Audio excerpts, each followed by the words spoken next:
Y bueno, pues vamos a comenzar. Quiero ver si aparece esto en su pantalla.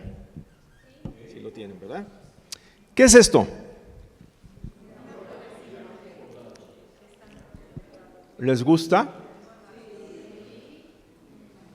¿Les comunica algo? ¿Sí? ¿Qué les comunica? ¿Lo entienden o sienten que les falta información?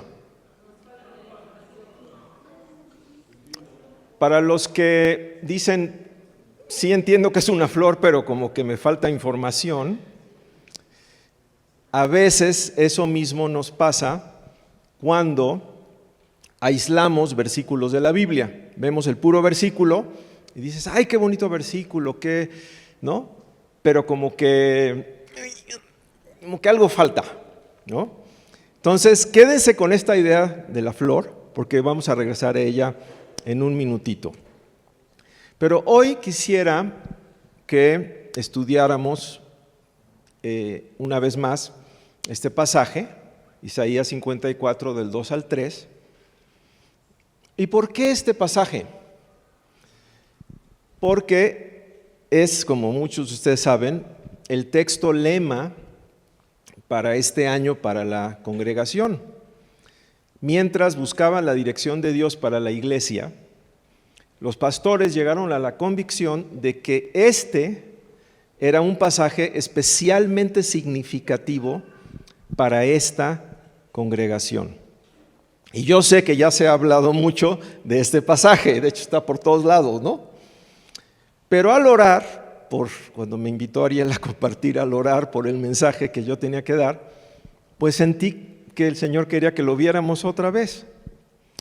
Y hoy realmente no pretendo hacer tanto una prédica, sino más bien un estudio de la palabra que nos dé la oportunidad de reflexionar y de que vayamos reflexionando para nuestras vidas. Aquí en este pasaje que ustedes ya conocen bien, pues hay dos promesas maravillosas, una para ti y una para tus hijos. Y también vemos que el Señor nos llama a ciertas acciones, ¿no? Que están ahí en el pasaje, que ustedes ya lo están viendo en pantalla y lo conocen bien. Pero pudiera ser que tal vez con esas promesas que están ahí en pantalla y con esos llamados a la acción que estamos viendo, nos pase a lo mejor un poquito como la flor del inicio, ¿no? Está bonito el versículo y sí capto algunas cosas, pero como que me falta algo, ¿no? Y entonces, por eso es bueno, para entender mejor la Biblia, alejarse un poquito, hacer lo que en fotografía llaman un zoom out, ¿no?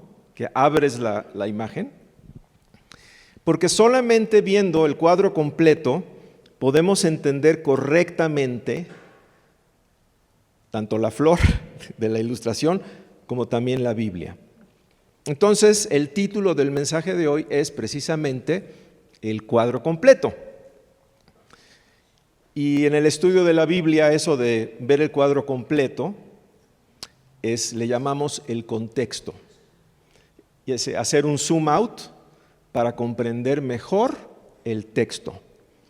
Entonces, si hacemos un zoom out, pues nos quedamos que este pasaje está dentro de qué libro, ¿no? El libro de Isaías. Entonces yo quisiera ¿cuántos traen Biblia física de papel? Bueno, muy bien. Si son tan amables, ábranla por favor en Isaías.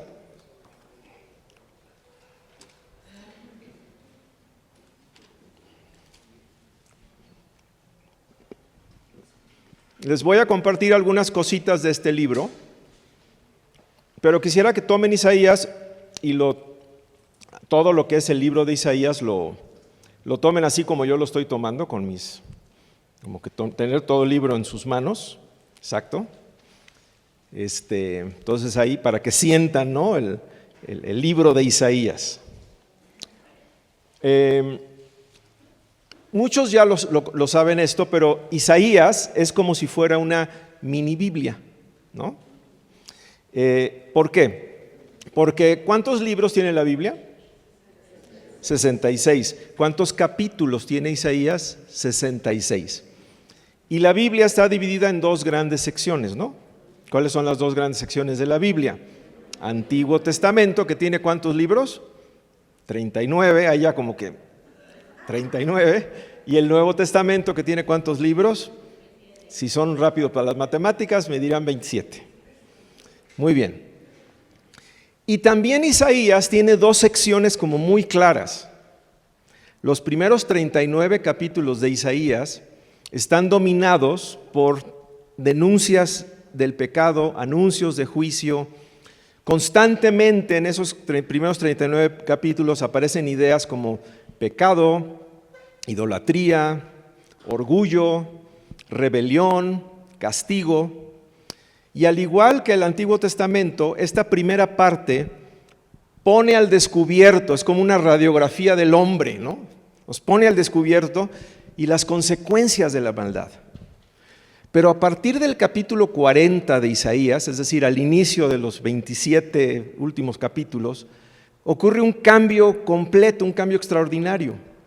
Y muchos de los capítulos más hermosos y tiernos y esperanzadores de toda la Biblia se encuentran en esta sección de Isaías. Y empiezan palabras a repetirse como consuelo, salvación, redentor. De hecho, mucho de lo que hoy cantamos, esas letras están inspiradas en Isaías. Gloria, gozo, esperanza, ¿no?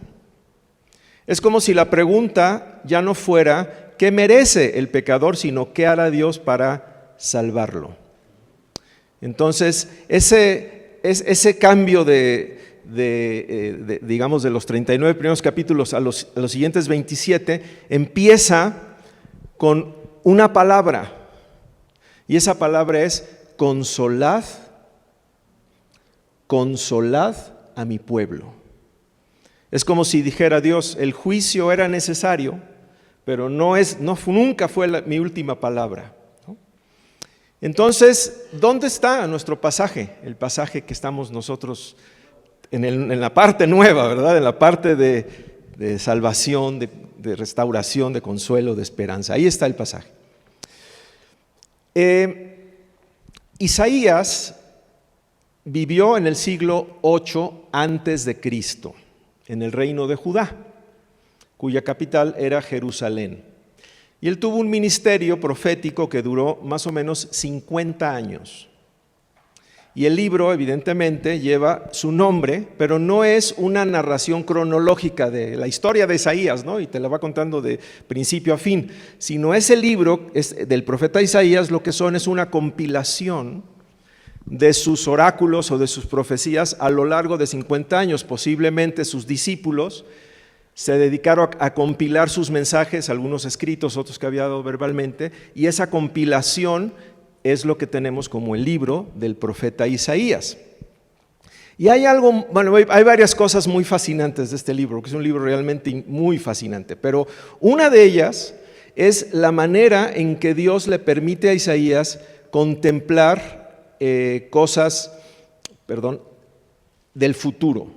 O sea, Isaías tiene una visión de lo que iba a pasar increíble, ¿no? Entonces, por ejemplo, él ve cómo iba a surgir Babilonia, él ve cómo el pueblo iba a ser llevado al exilio, él ve la restauración posterior al exilio, y él ve incluso hasta Jesús. Estás hablando de 700 años después, el nacimiento, el sufrimiento, la muerte y el reinado eterno de Jesús.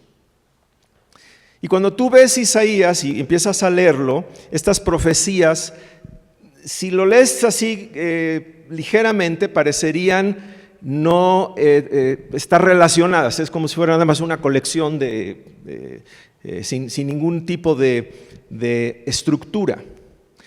Pero cuando empiezas a estudiarlo, te vas a dar cuenta que como en un gran bordado, hay 3 hilos que recorren toda la obra de Isaías y terminan por unir todas sus partes. Entonces, si estudiamos los 3 hilos conductores de Isaías, nos vamos a dar cuenta de muchas cosas. ¿Quieren saber cuáles son esos 3 hilos conductores del profeta Isaías? Muy bien. Pues vamos a ver el primero. El primer gran hilo que atraviesa todo Isaías es la santidad de Dios. Ningún otro libro del Antiguo Testamento desarrolla este tema tanto como Isaías. Ese tema, tú lo ves en Levítico, tú lo ves en los Salmos, pero nadie lo desarrolla como Isaías. La palabra santo aparece en Isaías más veces que en todo el Antiguo Testamento junto. Y este énfasis empieza desde el llamado de Isaías, no lo vamos a leer, pero en el capítulo 6 de Isaías es cuando Dios lo llama y Isaías tiene un encuentro, ¿no?, con la gloria de Dios y ve unos querubines que están diciendo, santo, santo, santo, ¿no? 3 veces santo. Están alabando a Dios con esa expresión, santo, santo, santo.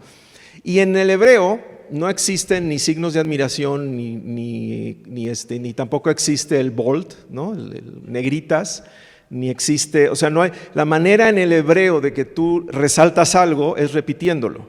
Entonces, cuando algo se repite 3 veces quiere decir que es lo máximo, ¿no?, infinitamente santo. Una de las marcas de Isaías Isaías le da algunos títulos a Dios muy interesantes, que son de él, como marcas de Isaías. Uno de esos títulos es el Santo de Israel, Kedosh Yisrael sería en hebreo, el Santo de Israel, que aparece alrededor de 25 veces en Isaías, cuando en el resto del Antiguo Testamento solamente aparece 6. Entonces, la santidad de Dios. ¿Qué significa que Dios es santo? Santo, santo, santo. O sea, que Dios es infinitamente santo. ¿Qué quiere decir santidad? Significa que Dios es completamente, lo voy a tratar de decir en términos muy coloquiales. Santo significa como otro rollo, o sea, otra cosa completamente diferente. Entonces, cuando dice que Dios es santo, quiere decir que Dios es completamente diferente a nosotros, en el sentido de que Él es perfectamente puro, moralmente perfecto, completamente separado del pecado. Entonces, cuando tú piensas, por ejemplo, en cómo nos movemos los hombres, en el ámbito humano no falta la mala onda, la mala vibra, no falta de repente el chismecín, no falta de repente el deseo de vengarse, no falta de repente la mentirilla, ¿no? En el ámbito humano ya de ahí lo podemos escalar a otro tipo de cuestiones que suceden en el ámbito humano. Cuando cuando la Biblia dice que Dios es santo, quiere decir que Dios no tiene nada que ver con eso que yo les estoy narrando. Hay un salmo que dice que Dios le recrimina a los pecadores y les dice, o sea, a nosotros, dice, tú pensabas que yo era como tú, ¿no? Y a veces pensamos que Dios, inconscientemente podemos llegar a pensar que Dios es como nosotros en ese sentido, pero la Biblia dice que Dios es santo, santo, santo. Es decir, no tiene nada que ver con esa manera de ser, ¿no?, del humano. Él está completamente separado de todo ese tipo de cosas. Entonces, la santidad de Dios tiene profundas implicaciones para la vida de su pueblo. Y en Isaías vamos a ver, yo voy a identificar 3 maneras en las que Dios actúa porque es santo. La primera es que la santidad de Dios pone en evidencia el pecado del hombre. Cuando Isaías vio a Dios, lo que dijo Isaías de sí mismo fue, ay de mí, que soy un hombre inmundo y de labios inmundos. O sea, a lo mejor Isaías es un profeta reconocido, yo creo que él se sentía una persona honorable, no sé qué. Cuando se vio con Dios, dijo, ay de mí. Entonces la santidad de Dios pone en evidencia, la Biblia dice que el que conoce a Dios sabe que peca. Si alguien dice que no peca, dice la Biblia, es que no conoce a Dios, porque si tú conocieras a Dios, la santidad de Dios te iluminaría tu pecado. Por eso Isaías, una y otra vez, sobre todo en los primeros capítulos, como lo vimos, él denuncia, ¿no? Denuncia, por ejemplo, la idolatría del pueblo, denuncia su orgullo espiritual, denuncia la injusticia social que había, la corrupción que había entre los gobernantes y jueces, la inversión moral, ¿no? Isaías es el que dice, le llaman bueno a lo malo y le llaman malo a lo bueno. Y otras cosas que si tú lo estudias te darás cuenta que son situaciones que Isaías denuncia, o más bien Dios denuncia a través de Isaías. Lo más interesante de este pueblo en el cual Isaías sirvió, uno piensa todas las denuncias y tú dirías, pues era un pueblo bien mundano, bien no sé. Pero el pueblo en el cual Isaías sirvió era un pueblo muy religioso. El problema de ese pueblo de Judá no era la falta de religión, sino que tenían una religión sin Dios, una religión para quedar bien, una religión para tratar de quedar bien con Dios, cumplirle, y también para verse bien socialmente. Pero era una religión de rituales, pero vacía de obediencia y de amor. Entonces, ya vimos la primera, ¿no? La santidad de Dios, ¿qué hace? Revela, ¿no? Muestra. Hay una segunda cosa que hace la santidad de Dios, y es que la santidad de Dios juzga el pecado del hombre. Y tal vez yo cambie la palabra juzga a purifica al hombre de su pecado. Me gusta más esa expresión, purifica al hombre de su pecado. Precisamente porque Dios es santo, no puede tratar el pecado como si no existiera. O sea, Dios no es como el abuelito que ya no ve bien y que está sentado en su sillón y no se da cuenta de lo que pasa alrededor de él. Él interviene, Él hace algo para sacarnos del lodo, Él hace algo para purificarnos de esas situaciones y Él eventualmente juzga el pecado, pero no lo hace precipitadamente. Antes del juicio hay paciencia, hay llamados al arrepentimiento, hay advertencias. Hay profetas, es decir, Isaías no fue el único que habló del tema, hay otros, Abdías, Oseas, hay otros varios que le hablaban al pueblo y que le daban muchas oportunidades. Y solo cuando el pueblo persiste en su rebeldía, entonces llega inevitablemente el juicio. Pero aún así, ese juicio tiene un propósito redentor, tiene un propósito purificador, no es destructor. Por eso la Biblia compara el juicio muchas veces con un fuego que purifica. Un salmista, o el salmista del Salmo 119, dijo, estuvo bien que me hicieras sufrir, así lo dijo él, porque así entendí tus enseñanzas, ¿no? Entonces, cuando se vio en esa situación tan dura, fue como un fuego que lo purificó y que pudo entender. ¿Vamos bien? Pero hay un tercer elemento de la santidad de Dios que frecuentemente no se menciona. Cuando se habla de la santidad de Dios, frecuentemente se mencionan los dos primeros aspectos que acabo de decir. La santidad de Dios hace que Dios exponga el pecado y la santidad hace que Dios juzgue o purifique, ¿no? Pero hay un tercer elemento que también deriva de la santidad de Dios, y es que la santidad de Dios nunca abandona a los que son suyos. La misma santidad que obliga a consumir el pecado le impide abandonarnos. Y repito lo que dije hace un momento, el juicio nunca es la última palabra de Dios. Porque como lo vemos en Isaías, después del juicio vienen las promesas de restauración. Porque Dios es fiel a su pacto. Él disciplina, pero no desecha. Corrige, pero no abandona. Por eso, aun cuando anuncia el exilio, los babilonios se los va a llevar por sus pecados. Les anuncia también el regreso y la restauración. Aun cuando denuncia el pecado, también anuncia al Salvador. Y ese es el Dios que descubrimos en Isaías. Santo para juzgar el pecado, pero también santo para cumplir sus promesas y no abandonarnos, porque Dios no puede negarse a sí mismo. Y si Dios tuviera una mala intención para ti o quisiera destruirte o tuviera una mala onda hacia ti, entonces ya no sería santo. Entonces la santidad de Dios revela el pecado, juzga el pecado, pero también restaura. ¿Vamos bien? Ese fue el primer hilito de Isaías, de los 3 que les decía. Hay un segundo hilo que corre a lo largo de este libro. Y también hoy cantamos de él hace un ratito. La salvación de Dios. ¿Lo pueden decir conmigo? Salvación de Dios. Hay un detalle bien interesante. Los nombres Isaías y Jesús prácticamente significan lo mismo.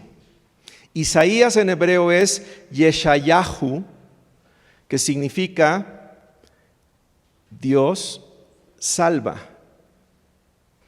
Y Jesús en hebreo es Yeshua, que significa el Señor o Dios es salvación. Y no es casualidad, porque esta palabra, como les digo, atraviesa todo el libro.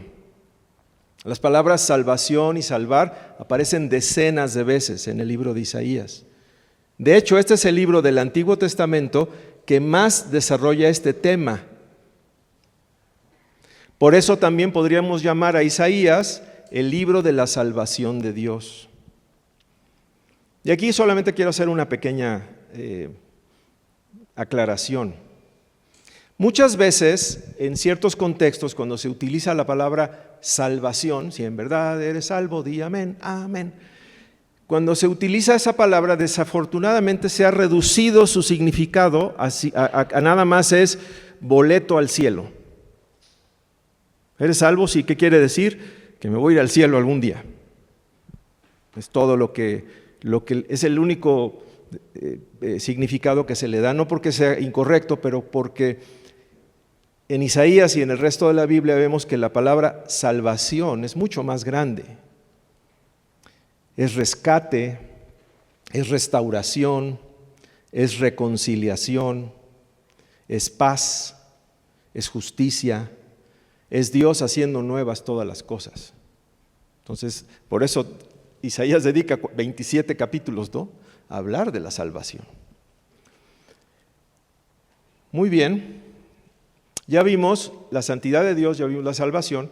Entonces vamos al texto, Isaías 54, les voy a pedir si lo pueden abrir ahí, Isaías 54.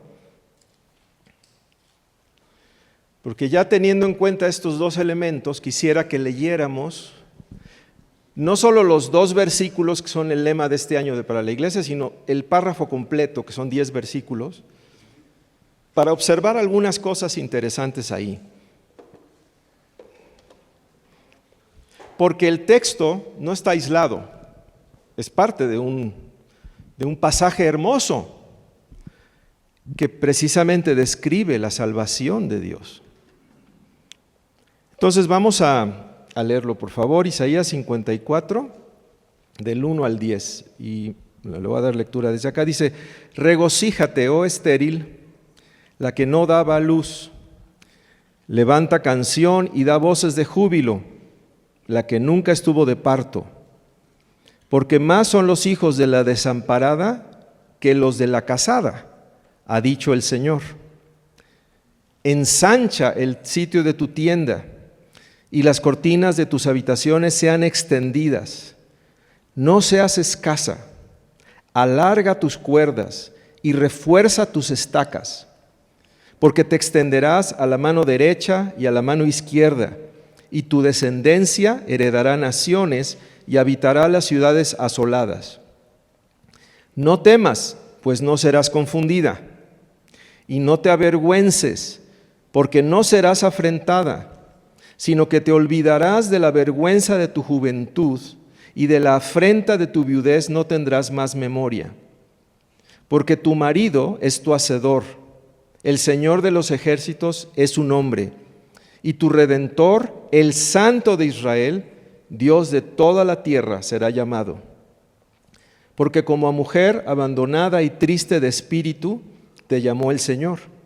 Y como a la esposa de la juventud que es repudiada, dijo el Dios tuyo: por un breve momento te abandoné, pero te recogeré con grandes misericordias. Con un poco de ira escondí mi rostro de ti por un momento, pero con misericordia eterna tendré compasión de ti, dijo el Señor tu Redentor. Porque esto me será como en los días de Noé, cuando juré que nunca más las aguas de Noé pasarían sobre la tierra. Así he jurado que no me enojaré contra ti ni te reñiré, porque los montes se moverán y los collados temblarán, pero no se apartará de ti mi misericordia, ni el pacto de mi paz se quebrantará, dijo el Señor, el que tiene misericordia de ti. ¿Cuántos pueden decir algo? Observen algo.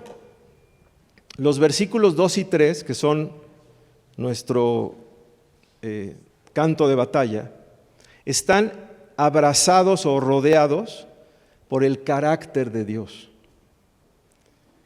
Antes que llegue el mandato de ensancha tu tienda, Dios nos recuerda quién es Él. Entonces, por ejemplo, el versículo 1, ahí ustedes lo pueden seguir con la vista, pero ahí encontramos al Dios que trae vida donde no lo había.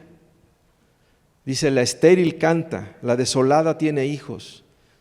Quiere decir que Dios transforma la esterilidad en fecundidad.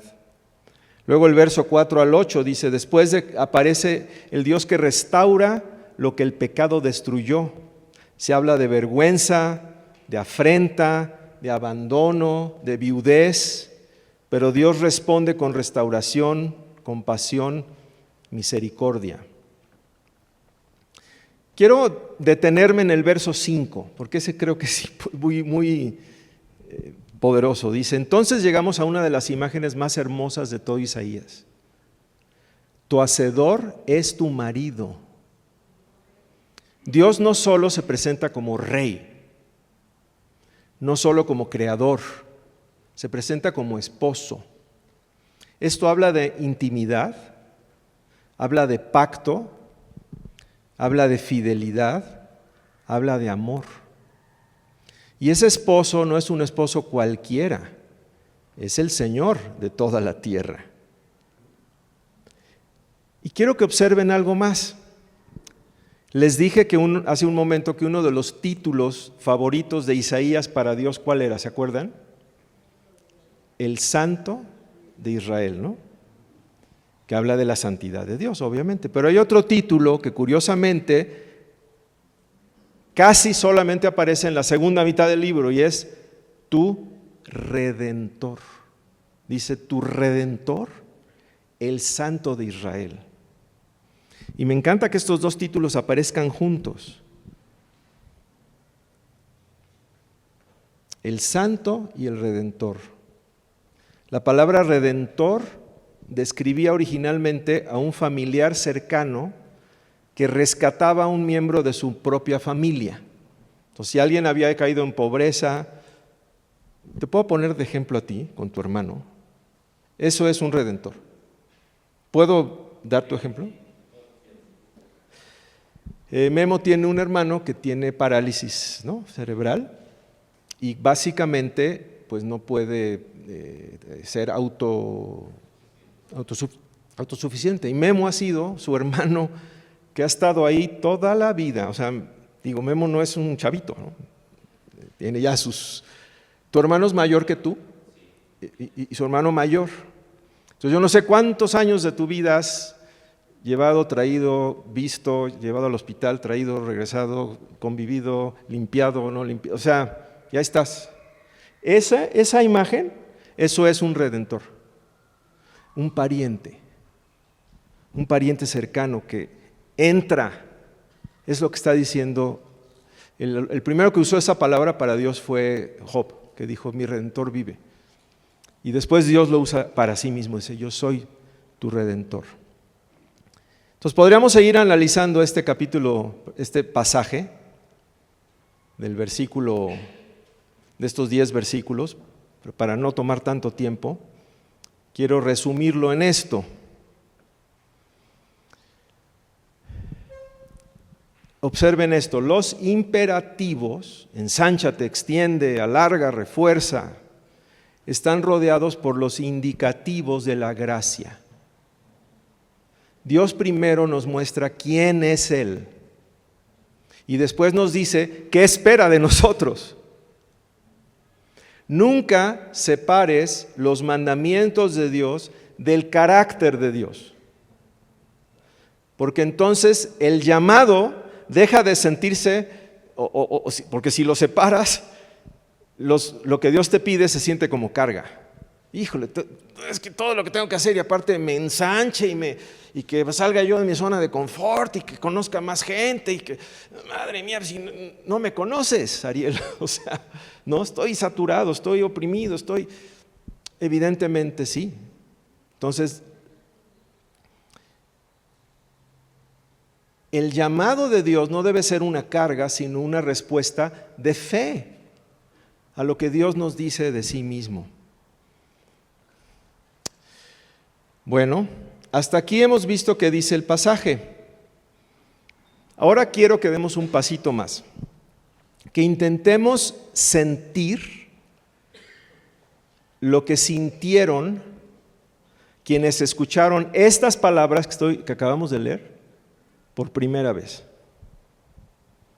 ¿Ok? Entonces quiero pedirles algo. Por un momento imaginen que son uno de ellos. Tú por los siguientes 3 minutos no eres un cristiano del siglo XXI. Eres un judío o judía que nació o que le tocó vivir la época del exilio. Es decir, llegaron los babilonios, tú vivías en Jerusalén y llegaron los babilonios y saquearon, destruyeron y te llevaron a ti y a tu familia a Babilonia y a todos los demás. Tú estás ahí ya en el exilio, en Babilonia. Jerusalén quedó atrás, el templo fue destruido, vives en una tierra extraña, tus hijos están comenzando a hablar un idioma que no es el de tus abuelos, el de tus padres, y tu hogar ya no es tu casa, es una pequeña tienda en la que ahora vives tú y tu familia. ¿Cómo te sentirías? Humillado, ¿no? Pues lo que Isaías 54 dice, ¿no? Habla de personas que se sienten como una mujer desamparada. O sea, yo trabajo con personas de Medio Oriente. En Medio Oriente, una mujer desamparada, que la divorcie el marido en Arabia Saudita, por ejemplo, o algo así, queda pero peor que un hombre sin rifle en la sabana africana con leones, ¿eh? O sea, queda verdaderamente muy desamparado. En nuestra sociedad, siglo XXI ahorita, no, pues me divorcio y ya está, mejor me va, ¿no? A lo mejor dirán algunas, pero estamos hablando que eres judío del siglo V antes de Cristo, ¿no? ¿Cómo se sentiría una mujer desamparada? Habla de cosas como desamparo, repudio, como repudiada, como avergonzada, afrenta, ¿no? Son las palabras que utiliza Isaías para describir esto. Y un día alguien pone en tus manos el libro de Isaías. Y como no tienes mucho que hacer, empiezas a leer Isaías. Lees los primeros 39 capítulos y encuentras denuncia tras otra. Idolatría, injusticia. ¿Te acuerdas a lo mejor de cómo llevaban los negocios en casa de tu casa y dices, chin, orgullo, etcétera, etcétera, toda la lista ahí Y entonces en algún momento entiendes perfectamente por qué estás donde estás. Pero llegas al capítulo 40 y la primera palabra que lees ahí es consolad.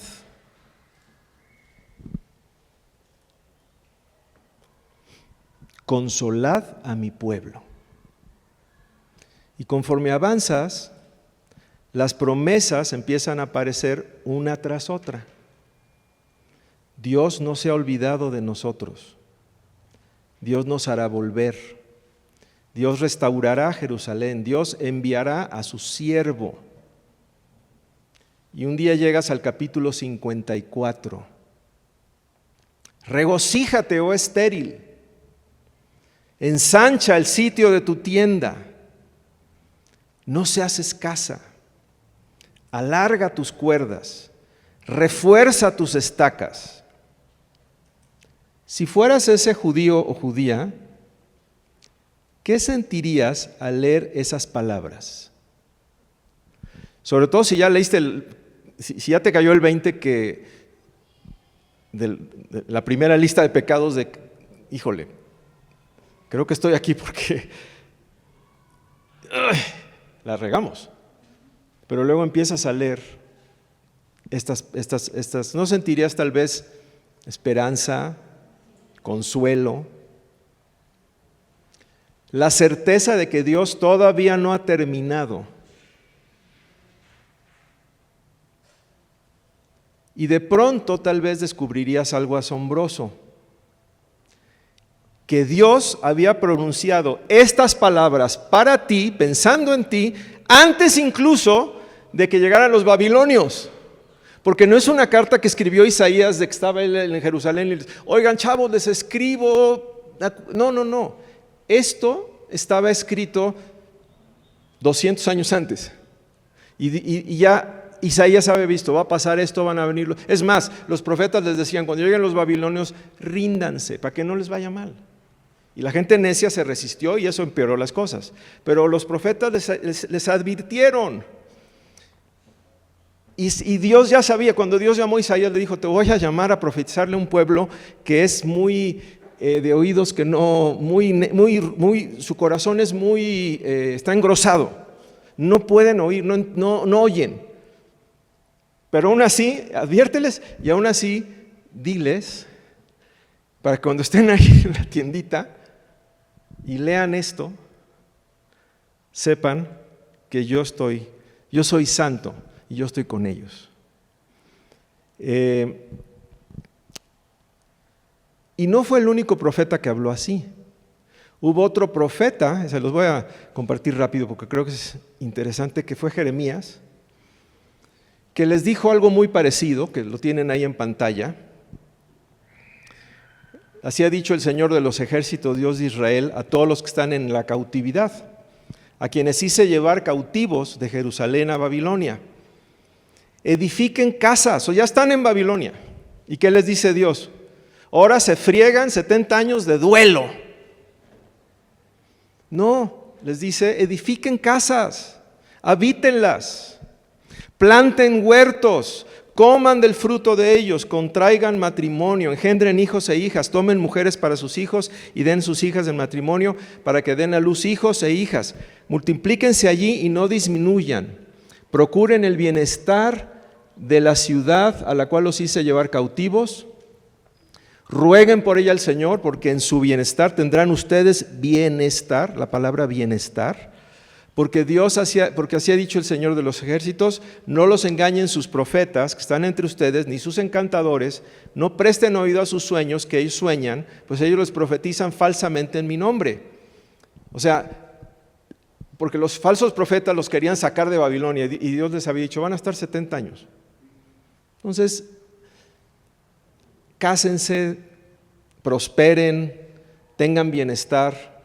Y luego le dice el verso 10, cuando según mi dicho se cumplan 70 años, los visitaré con mi favor, les cumpliré mi promesa y los haré regresar. Porque yo sé los planes que tengo acerca de ustedes, dice el Señor, planes de bienestar y no de mal. O sea, aún en el juicio, Dios ¿en qué está pensando?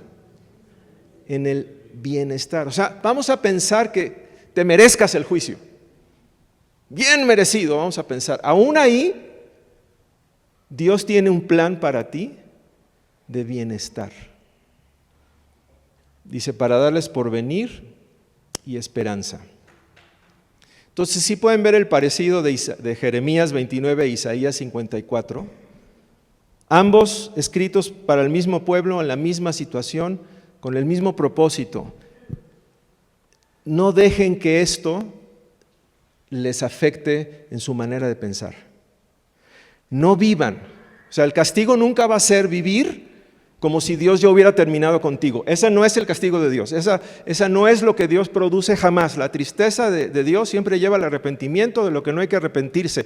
La tristeza que no es de Dios te lleva a la muerte. Hay una convicción real de Dios y hay una cosa que no es de Dios, que es de destrucción. No vivan como si Dios ya hubiera terminado con ustedes. No vivan como si el exilio fuera el final. No vivan como si las promesas hubieran ya caducado. Ya no se cumplió porque ya la regamos.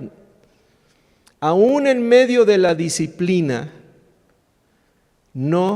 Dios nunca te quiere hundir.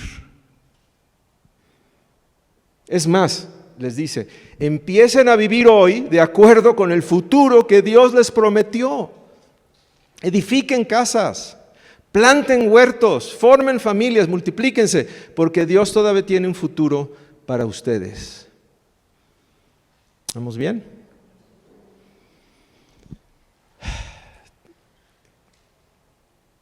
¿Tienen paciencia todavía para...?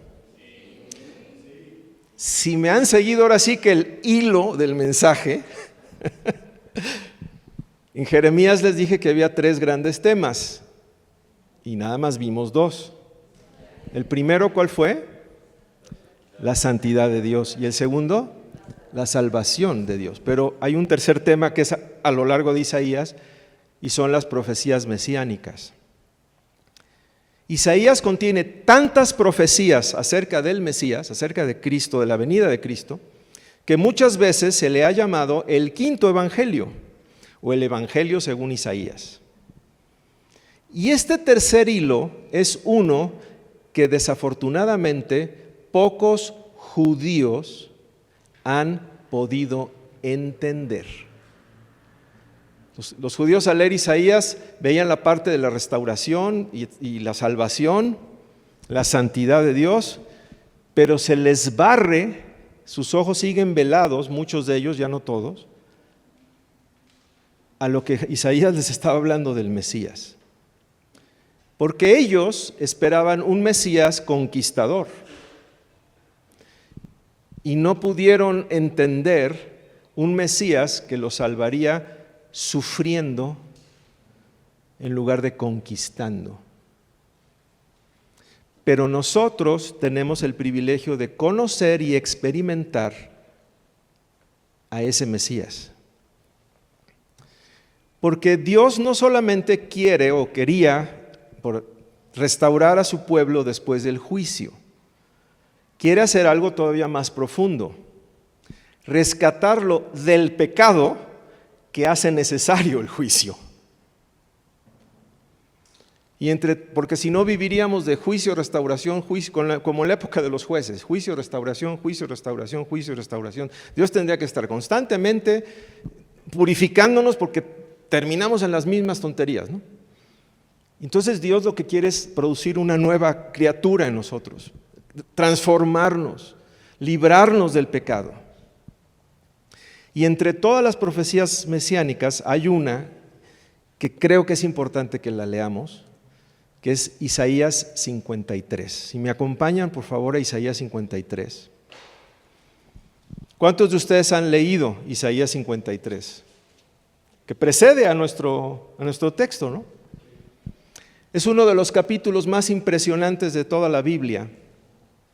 Porque si alguien leyera Isaías 53 sin decirle que fue escrito 800 años antes de Cristo y leyera así de sopetón Isaías 53, probablemente pensaría que está leyendo un relato del tiempo de la crucifixión de Jesús, tomado de los evangelios.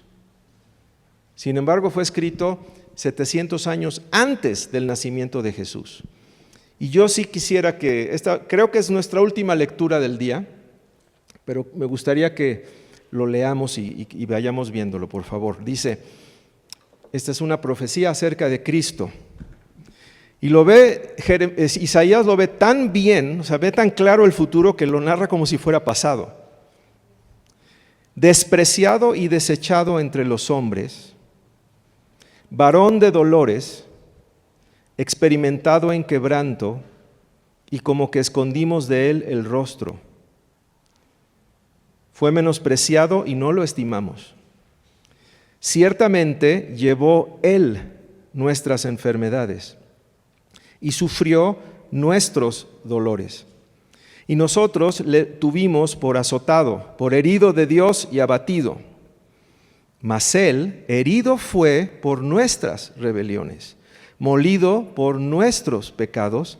El castigo de nuestra paz fue sobre él, y por su llaga fuimos nosotros curados.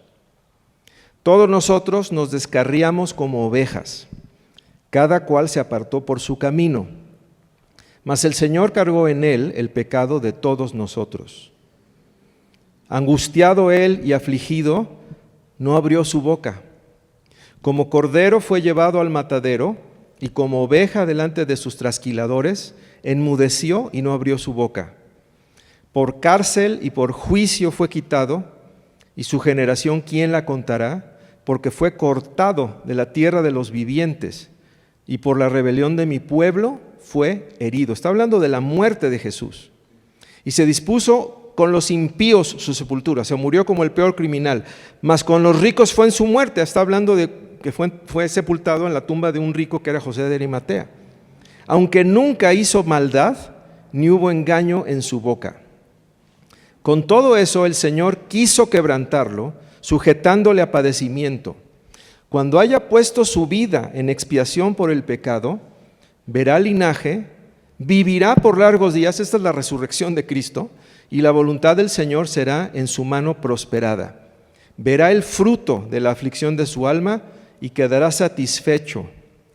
Por su conocimiento justificará mi siervo justo a muchos y llevará las iniquidades de ellos.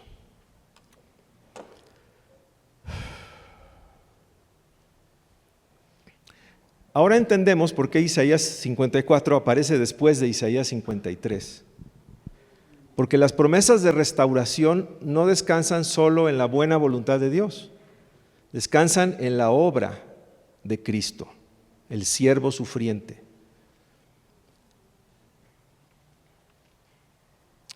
Vimos al judío de hace 700 años. Ahora vamos a regresar a nuestro... Bienvenidos al siglo XXI. Hola, ya regresamos del viaje. Estamos ya 2500 años después. Ya estoy terminando, ya empiezo a aterrizar. Hoy vivimos en una época extraordinaria desde el punto de vista de la Biblia. ¿Por qué? Porque el Evangelio está llegando a más pueblos, idiomas y naciones que en cualquier otro momento de la historia de la humanidad. Y se los puedo decir yo, que por el trabajo que tengo, lo veo en primera fila, por así decirlo. ¿Qué tiene esto que ver con nuestro pasaje? Que aunque las misiones cristianas obviamente comenzaron desde la época de los apóstoles, fue hace más o menos unos 200 años, o sea, hace poquito, que comenzó un movimiento misionero sin precedentes que transformó la historia del cristianismo. Porque miles de hombres y mujeres, y de ese movimiento surgen muchas organizaciones misioneras como CRU, que ustedes representan, o Christian Aid, que yo represento, y otras, o UNTI, que apoyamos, etcétera.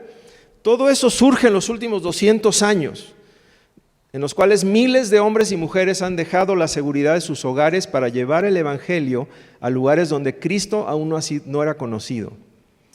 Y uno de los pasajes, ha habido muchos pasajes obviamente que han inspirado este movimiento, pero uno de ellos, ¿saben cuál es? Isaías 54, 2 al 3.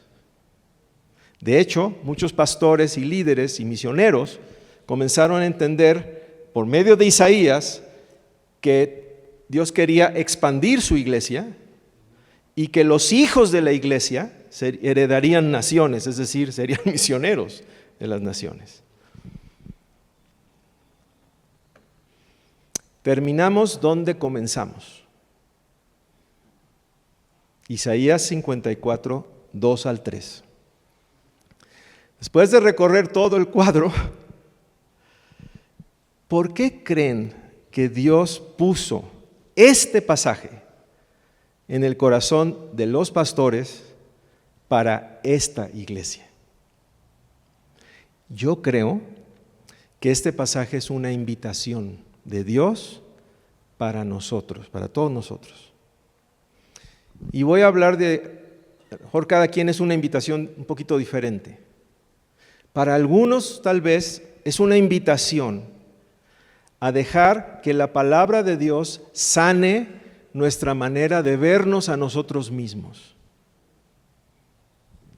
Muchos hemos vivido con sentimientos muy parecidos a los del pueblo en exilio.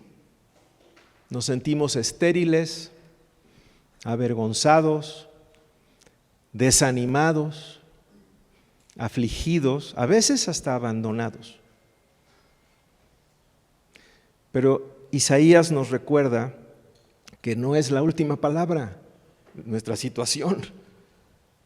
Tu hacedor es tu esposo. No es que yo soy hombre, ¿cómo va a ser mi esposo? No, está poniendo a la figura hacia la iglesia de esa cercanía, ese pariente cercano que se preocupa por ti. Él es tu hacedor, tu redentor. No te ha abandonado. Si has creído Isaías 53, ya no tienes que vivir afligido por tu pasado, sino puedes poner tu mirada en las promesas de Dios. Para otros, tal vez la invitación sea: ensancha tu visión, ensancha el sitio de tu tienda. ¿En qué área quiere Dios ensanchar esta iglesia? Tal vez más personas, más profundidad bíblica, más impacto en la ciudad, no que no se tenga, más amor, más unidad, no sé. ¿En qué tal vez Dios quiere ensanchar tu vida? ¿En qué área Dios te está invitando a? Piensa en grande. No pienses, ¿no? Y ahí viene la tercera invitación. Tal vez para otras personas la invitación sea salir de una mentalidad de escasez. Dice, no seas escasa. No seas escasa en tu fe. No seas escasa en tu visión. Aquí poquito nada más. No seas escasa en tu entrega. No seas escasa en tu servicio. A lo mejor es un llamado a dejar esa escasez.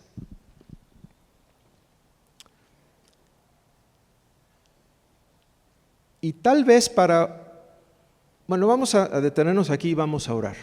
¿Está bien? Después viene un par de invitaciones más. Básicamente, toma un minuto o dos para meditar en lo que hoy has escuchado y qué es lo que aplica para ti, qué es lo que Dios te está diciendo a ti. Si sientes que hay algo muy concreto en lo que Dios a lo mejor está invitándote y dices, esto es para mí, entonces te invito a que respondas en oración, que no sé, tal vez implica una entrega al Señor, tal vez implica un pedir perdón de algo, tal vez implica un decidir confiar, tal vez implica un sacudirse cierta mentalidad y decir renuncio a pensar así en el nombre de Jesús. O sea, no sé, para algunos puede ser una respuesta de una oración fuerte, como ya no más Dios. Para otros puede ser una entrega suave, para otros aquí estoy Señor, no sé. Cada quien responder al Señor como...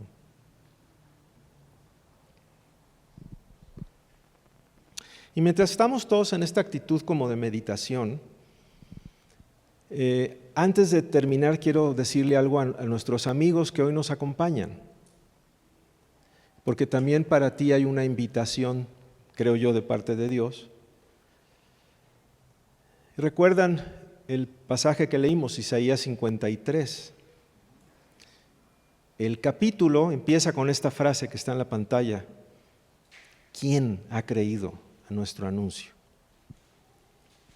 Y esta pregunta fue escrita hace casi 2700 años y sigue siendo la gran pregunta de Dios para cada persona. ¿Y cuál es ese anuncio? Que Dios no quiso dejarte en tu pecado, que Jesús cargó con tus culpas, que Él recibió el castigo que tú merecías, que por medio de Él hoy puedes ser reconciliado con Dios. Entonces, si tú a través de esta dices sí, o sea, entiendo la santidad de Dios y entiendo mi pecado, o sea, mi maldad. Muchas veces yo tengo maldad. No soy una perita en dulce. Y Dios es santo, Dios quiere transformarme. Y Dios proveyó un sustituto para mí, para que yo no tenga que recibir un juicio, ser purificado así tan fuerte, ¿no? Y Dios puede entrar y transformar mi vida. Así que la invitación para ti sería creer su anuncio, que le digas en tu corazón: Dios, yo creo en ti, creo ese anuncio, creo en ese Salvador, creo en Jesucristo como Señor y Salvador. Si nunca has puesto tu fe en Él, hoy lo puedes hacer. Muy bien, ¿estamos bien? Hay una última invitación. ¿Se acuerdan de refuerza tus estacas? Creo que también para algunos de ustedes la invitación es reforzar las estacas. Y las estacas, para mí, hablan de preparación, porque yo te quiero preguntar algo. Si Dios te respondiera ahorita lo que le has pedido en cuanto al ministerio, en cuanto a varias cosas, si Dios lo respondiera, ¿no se te va a salir volando la tienda? O sea, ¿vas a poder con la respuesta de Dios? Porque cuando viene mucha bendición también es como el barco que se les hundía. O sea, la respuesta de Dios, la obra de Dios puede traer consigo una serie de cosas para las cuales dices que no estaba yo preparado. Refuerza tus estacas, la estaca se tiene que enterrar profundo. Y creo que algunos, tal vez la invitación es, necesitas prepararte. Si Dios te ha llamado a la alabanza, necesitas prepararte en alabanza. Si Dios te ha llamado a los niños, necesitas prepararte con los niños. Si Dios te ha llamado con los alcohólicos, necesitas prepararte lo más que puedas para entender cómo un alcohólico. Si Dios te ha llamado a lo que te ha llamado, y a todos creo que nos ha llamado a compartir su palabra, creo que necesitamos prepararnos para eso, ¿no? Y para algunos es esta invitación a un taller que nos va a ayudar. No es ya con esto ya quedas con el título pero es un taller que puede ser una ayuda, un eslabón más en esa preparación para realmente aprender a interpretar bien la Biblia. ¿Ok?